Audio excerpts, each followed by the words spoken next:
To understand the complex pathologic conditions and the ECG changes in those, it is essential to grasp the basics first. In this video, I will explain how electricity travels within the heart.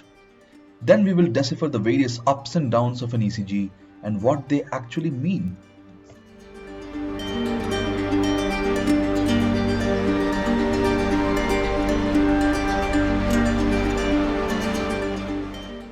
Now, heart is a very complex structure, and the primary function of the heart is to pump the blood, to collect the blood from the veins and pump it into the arteries. That's the basic function if you take it in a very layman's terminologies. So, heart has got myocytes, but to contract in a coordinated way, to give meaning to those myocytes contracting in the heart, it's very important that the heart contracts in a coordinated way, which is made possible by presence of specialized cells, specialized myocytes called as pacemaker and the conduction pathways. So the pacemakers are the cell which actually depolarize after a fixed period of time. Depending on the rate of depolarization depends on various intrinsic and extrinsic factors. But there is a depolarization which leads to generation of electrical impulses, which are then conducted through other specialized cells called conduction pathways. There's a very little resistance across the cells of conduction pathway for conduction of electrical impulses. This leads to a fast conduction from one point in the heart to another. So that minimizes the delay. And then from the conduction pathways to various myocytes, which leads via excitation contraction coupling. This leads to generation of contractions. Now you need to understand that the SA node is by default the pacemaker of the heart. This is a dominant pacemaker, I would say. This is not the only pacemaker, because every cell, every myocyte in the heart has got its own capacity to work as pacemaker, but they are overshadowed by the faster rate of depolarization by the SA node. So this practically sits at the apex of the cardiac conduction system. From the pacemaker, the electrical impulses are conducted to the left atria and the right atrium. This is the right atrium. This is the left atrium. So the interatrial pathways. From the atrial conduction pathways, the channels, the impulses are sent to the AV node, which is basically kind of a gatekeeper between the ventricle and the atrium, and it checks the responses and the depolarization which are going from atrium to the ventricle. So there is a slight delay of conduction, which leads to another segment in the ECG, which is known as the PR segment after the atrial depolarization. We'll discuss about that subsequently. After the AV node, the depolarization goes to bundle of His and the right and left bundle branches, which are all located in the interatrial septum. From interatrial septum and these branches, these further branch out and lead to various conduction pathways into the ventricles. And this is the left ventricle, this is the right ventricle, and the right and the left ventricle get depolarized by these impulses which are conducted by the conduction pathways. Now, how is this made possible? The normal depolarization pattern of a normal myocyte of the heart is something like this, which has got a Plato phase, and there's a second one. So there is a trigger here. This is a resting potential. Then there is a trigger which is there when electricity is conducted from the conduction pathway to that particular myocyte. And once there is a trigger, there is a depolarization. However, the pacemakers are different. Pacemakers do not have this Plato, and they do not have a resting baseline potential either. So the action potential looks something like this. Now you can see that there is a resting, horizontal resting potential here, but there is a sliding upwards resting potential, or practically no resting potential. There is a slow depolarization which always goes on in the pacemaker cells. This slope, whether it is more or less, that determines the rate of depolarization or rate of firing of that particular pacemaker cell. But this is there in all the pacemakers of the heart.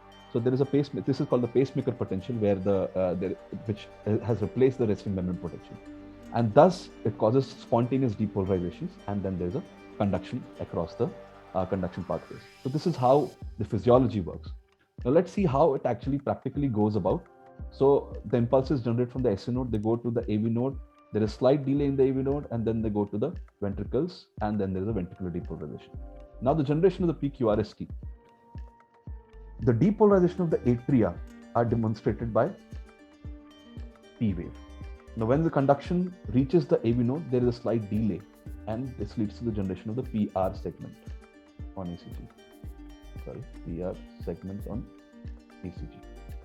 Now once the QRS, once the ventricular depolarizes, this leads to the development of QRS complexes. So the QRS complex denotes ventricular depolarization. The T wave is a reflection of the ventricular repolarization. After the cells have depolarized, now it's time for them to repolarize. So the ventricular repolarization is represented by the T wave.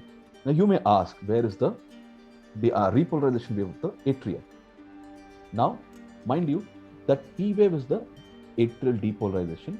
By the time ventricle starts depolarizing, the atria starts repolarizing at this particular time. So the atrial repolarization wave is actually hidden inside the QRS complexes, and we are not able to record that on a surface ECG. It's very important to know that we see atrial and ventricular depolarizations and ventricular repolarization on a surface ECG. So this is how PQRST waves are generated. Another very important concept to understand here is that this QRS complexes, they may not be the same in all the leads. They've got 12 leads in the ECG, in a standard recording of an ECG. Some may have a small, a negative followed by a positive wave.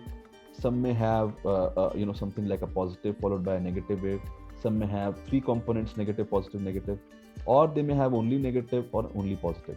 So there are various morphologies of the QRS complexes, and depending on the morphology, they can be classified as either small q capital R. This is a QR complex. This is an RS complex. This is a QRS complex. This is a QS complex, and this is only the R wave. How are all these generated? This is just the nomenclature of it. For you to understand the vector quality of the depolarization. So vector has, if you remember the vector from your days in physics and mathematics, so vector has got a direction and a magnitude. Okay, so these two vectors are in a slightly different direction, and they have different magnitudes. Okay, now from the physiological perspective of electrical conduction, the electrical current, it's a vector entity. It has both direction as well as magnitude. Now we place various leads across the chest and on the limbs, to record this electrical activity of the heart, which is what we call an ECG trace. Now it's a topic of different video, where how various leads are placed and how changing the leads placement would lead to different interpretation of ECGs. That's a topic of separate discussion.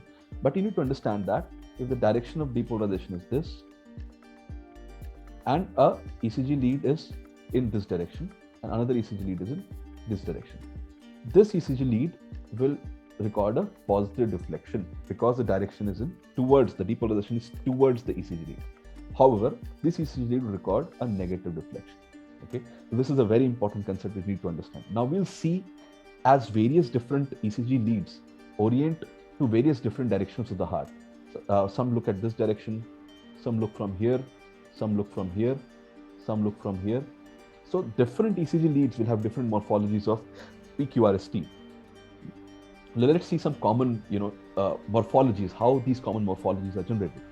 Now, as you can see, the net depolarization of the atrium is from SA to AV node, which is in this direction. Okay. Now, for the sake of convenience, I've taken a couple of leads to demonstrate the concept. Okay, so V5, V6 look from the left side of the heart.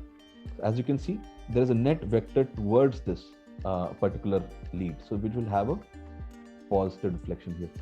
In lead 2, almost the vector is pointing towards the lead 2, so we'll have a positive deflection again. In lead V1, you can see that the net vector is actually going away, the depolarization going away from the lead V1, so we'll have a negative, a net negative wave in the P wave. So this is a P generation of the P wave, and P wave in all the 3 leads. So we have a net negative P wave in V1 and positive in V5, V6. Now, once we discuss about, in another separate class, we'll discuss about various chamber enlargements, and where we can see that the component of left atrium and right atrial depolarization actually makes the generation of P waves slightly more elaborate, and we'll see the biphasic P waves and the notched P waves there, and we'll discuss in detail there. Now, once the generation, the complexes in the electrical current reaches AV node, there is a gap, or there is a pause, which is known as a PR segment. Now it's the time for depolarization of the ventricles. Now you can see the first step is the depolarization of the septum. And mind you, the septum depolarizes from the left side to the right side. You'll see, as in this animation, the septal depolarization starts from left to the right side, which is chronologically the first deflection, depolarization. So that is away from the V5, so that will lead to a small negative deflection. So similarly, in lead 2 also, it will lead to a small negative deflection. It will be a small positive deflection in lead V1.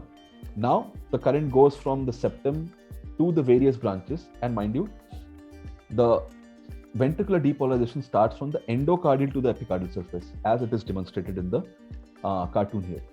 Another important concept to grasp is that the left ventricular wall is much bulkier as compared to the right ventricular wall. So the magnitude of depolarization, as you can see the bigger arrows here, the magnitude of depolarization of the left ventricle is much more than the right ventricle. So the net depolarization in the left ventricle is here and the right ventricle is here, but they occur at the same time. So basically, the left ventricular one overshadows the right ventricular. So the net would be a positive deflection towards the left side, leading to a large positive wave in the V5, V6 leads, also a large positive wave in lead 2, and a large negative wave in lead V1. Let me redraw this once again. It would be a negative one initially, small positive, and a large negative wave here. Okay. Now once we have the depolarization, the repolarization takes place in the opposite direction. That is from the epicardium to endocardial surface. Epicardial to endocardial surface. Now mind you, repolarization is negative of a depolarization. So that is one negative here. Plus the direction is also opposite. So the two negatives cancel out. So once the repolarization happens, it leads to a positive wave in V5, V6 and a positive wave in lead V2 and a negative wave, net negative wave in lead V1. So this is how a PQRST is generated, and you can see various morphologies. The morphologies are different in V5, V6, in lead 2 and V1 for that matter. Now this concept is very, very important when you understand various pathologies of the conduction system. Like when you discuss about the heart blocks, when you discuss about the various escape rhythms, when you talk about various bundle branch blocks. It's very, very important that some of the components which we discussed here would be missing or would be pathological in these conditions. It's very, very important that you grasp these aspects clearly, first of all. Thank you for watching this video. If you found this video informative, do hit the like button. What new did you learn today? And what topic do you want me to explain next? Do let me know in the comment box below. Subscribe to the channel ECG Sadhana for more such interesting discussions on cases, concepts and practices related to the emergency ECG. Until then, stay healthy and keep saving lives.